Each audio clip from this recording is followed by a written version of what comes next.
Brought to you by Biz Analyst by Khata Book.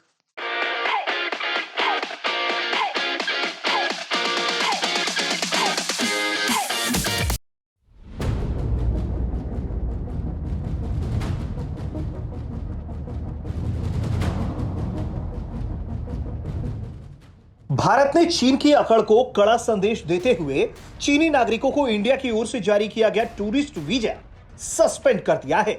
चीन के नागरिक अब पर्यटन वीजा पर भारत नहीं आ पाएंगे।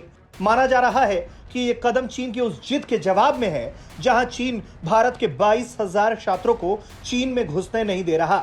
ये छात्र चीन के अलग अलग विश्वविद्यालयों में पढ़ते हैं। इनमें से कुछ मेडिकल के छात्र हैं। जब साल 2020 की शुरुआत में चीन में कोरोना ने कोहराम मचाया तो ये छात्राएं और छात्र जैसे तैसे भारत आए।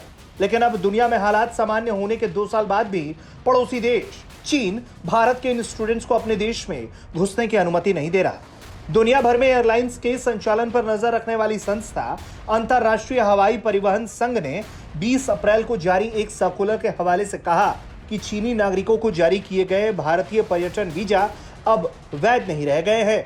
IATA दुनिया के 80% ग्लोबल ट्रैफिक पर कंट्रोल करता है। IATA के मुताबिक अब इन यात्रियों को भारत आने की इजाजत है जिनमें भूटान के नागरिक, भारतीय, मालदीव और नेपाल के यात्री, वैसे यात्री जिन्हें भारत ने रेसिडेंस परमिट दिया है, वैसे यात्री जिन्हें भारत ने वीजा अथवा ई वीजा जारी किया है, वैसे यात्री जिनके पास अब OCI कार्ड है, वैसे यात्री जिनके पास अब PIO कार्ड है, यात्री जिनके पास डिप्लोमेटिक पासपोर्ट है। IATA ने यह भी कहा है कि वैसे पर्यटन वीजा जिनकी वैधता 10 साल तक रहा करती थी अब वैध नहीं है।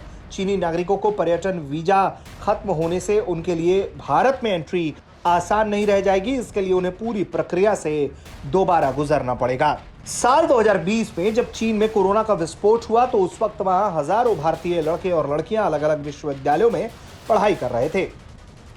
कोरोना संक्रमण शुरू के साथ ही उन्हें वहां से आनन फानन में भारत लौटना पड़ा। इसके बाद अब तक उनकी ऑफलाइन पढ़ाई शुरू नहीं हो सकी है।